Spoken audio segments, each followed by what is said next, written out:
Jeffrey Dahmer.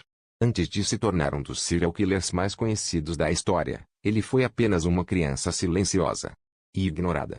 Nascido em 1960, nos Estados Unidos, Jeffrey cresceu em um lar instável. A mãe sofria de problemas psicológicos. O pai era ausente. E a casa vivia em conflitos constantes. Ainda criança, Jeffrey demonstrava comportamentos estranhos. Ele evitava contato social. Tinha dificuldade em fazer amigos. E passava longos períodos completamente isolado. Um detalhe preocupante começou cedo. Jeffrey tinha fascínio por animais mortos. Ele coletava ossos, abria carcaças e demonstrava curiosidade extrema pelo que existia por dentro. Nada disso foi tratado. Nenhuma ajuda psicológica. Nenhuma intervenção real. Quando os pais se separaram, Jeffrey ficou sozinho em casa. Sem supervisão. Sem limites. E sem ninguém observando seus sinais de alerta.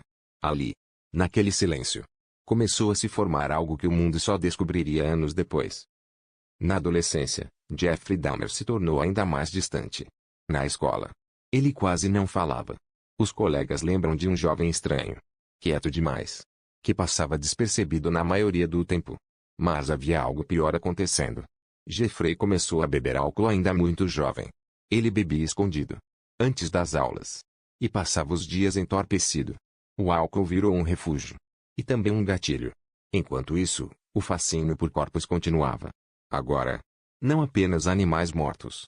Jeffrey começou a fantasiar sobre controle total, imobilização e domínio absoluto. Esses pensamentos não eram apenas curiosidade. Eles se tornaram desejos. Mesmo assim, ninguém interveio. Professores ignoraram os sinais. A família minimizou o comportamento. Jeffrey se formou no ensino médio sem chamar atenção. Pouco depois, seu pai saiu de casa definitivamente. Jeffrey ficou completamente sozinho. Foi nesse período, sem regras, sem supervisão e sem limites, que a linha entre fantasia e realidade começou a desaparecer. Em 1978, Jeffrey Dahmer tinha apenas 18 anos. Seus pais estavam separados. E ele morava sozinho na antiga casa da família. Foi ali, no isolamento total, que a fantasia se transformou em realidade. Jeffrey conheceu um jovem chamado Steven X. Eles conversaram, beberam juntos e seguiram para a casa vazia. Mas quando Steven tentou ir embora, Jeffrey entrou em pânico. O medo de ficar sozinho novamente tomou conta. Ele agiu por impulso. Steven foi atacado, estrangulado e morto. Depois do crime, Jeffrey não chamou a polícia. Ele não pediu ajuda. Em vez disso, passou horas ao lado do corpo. Nos dias seguintes, ele desmembrou a vítima, descartou os restos e manteve partes como lembrança. Ninguém desconfiou. Nenhuma investigação foi aberta. Jeffrey Dahmer seguiu sua vida como se nada tivesse acontecido. Mas algo havia mudado para sempre. Ele descobriu que podia matar e sair impune. Após o primeiro assassinato, Jeffrey Dahmer tentou seguir uma vida comum. Ele se alistou no exército dos Estados Unidos, na tentativa de impor disciplina propriamente. Mas não funcionou. O álcool continuava presente. Jeffrey bebia diariamente, inclusive durante o serviço militar. Seu comportamento se tornou instável. Faltas frequentes, desobediência e isolamento constante. Em pouco tempo, ele foi dispensado do exército. Sem honra, sem acompanhamento psicológico. De volta à vida civil, Jeffrey passou por vários empregos. Nenhum durava muito. Por fora, parecia apenas um jovem problemático. Por dentro, as fantasias retornavam com força total. Ele começou a frequentar bares, procurando homens vulneráveis. O objetivo não era companhia, era controle. Jeffrey ainda não matava novamente, mas testava limites. Sedava vítimas. Fantasiava. Observava. A escalada havia começado. E agora? Ele sabia exatamente o que procurava. Nos anos seguintes, Jeffrey Dahmer passou a viver em constante instabilidade. Mudava de cidade. Mudava de emprego. Mas levava seus impulsos com ele. Em 1981, ele se mudou para Miami. Tentou recomeçar. Tentou se controlar. Mas as fantasias não desapareceram. Jeffrey começou a atrair homens para seu apartamento. Usava promessas de dinheiro, companhia ou apenas conversa. O álcool estava sempre presente. As vítimas eram sedadas. Perdiam a consciência. E acordavam sem lembrar de tudo. Algumas escaparam. Outras não denunciaram. O padrão era claro: controle absoluto. vítimas vulneráveis e silêncio depois. Mesmo assim, a polícia nunca ligou os pontos. Não havia denúncias formais. Nenhuma investigação aprofundada. Jeffrey voltou para a casa da avó em Milwaukee. Ali, ele parecia mais calmo. Mas era apenas aparência. Dentro daquela casa tranquila, o mesmo padrão continuava se formando. Em 1986, Jeffrey Dahmer foi preso. Mas não pelos crimes mais graves que cometeu. Ele foi detido por se expor a menores de idade, um crime isolado que não levantou suspeitas maiores. A justiça acreditou que seria apenas um deslize juvenil. Dahmer recebeu liberdade condicional, sem acompanhamento psicológico rigoroso, e ninguém suspeitava do perigo real que ele representava. 2 anos depois, em 1988, ele voltou a atacar. Desta vez, a vítima era um garoto de 13 anos.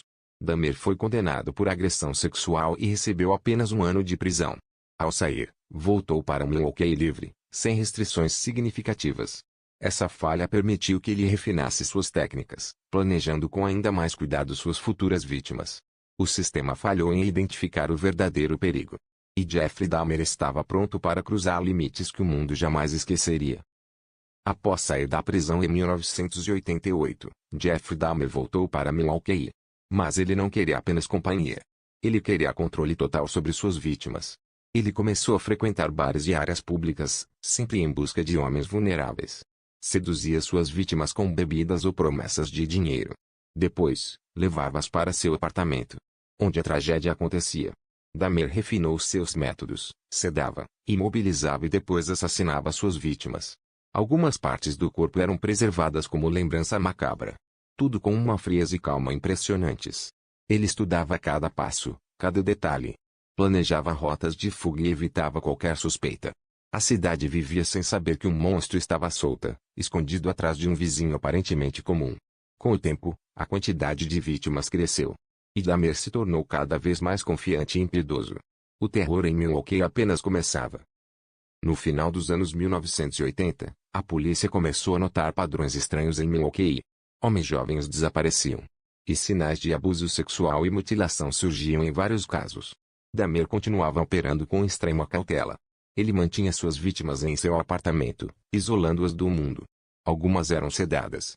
Outras manipuladas emocionalmente para permanecer. Ele começou a cometer crimes ainda mais audaciosos: mutilação, necrofilia e armazenamento macabro de restos humanos. A ousadia aumentava a cada ataque, mas o sistema ainda não conseguia ligar todos os pontos. Enquanto isso, a cidade vivia em aparente normalidade.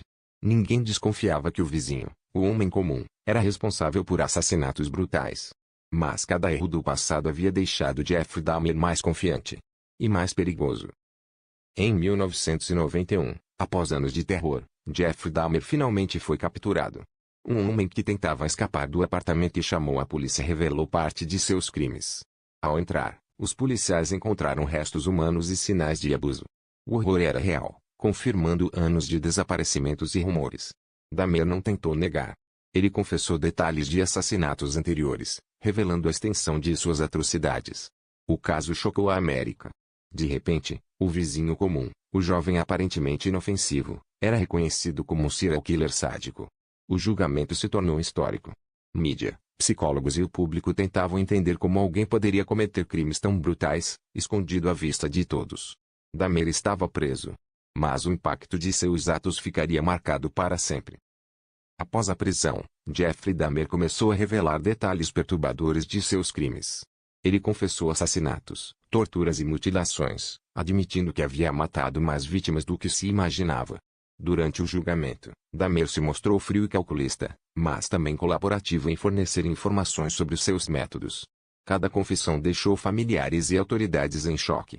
Em 1994, enquanto cumpria pena em Wisconsin, Jeffrey Dahmer foi assassinado por outro detento na prisão. Sua morte encerrou um dos capítulos mais sombrios da criminologia moderna. Mas as histórias e estudos sobre ele continuam, mostrando como a mente de um serial killer pode evoluir em silêncio. Por anos, à vista de todos. E assim termina a história de um dos assassinos mais conhecidos do mundo.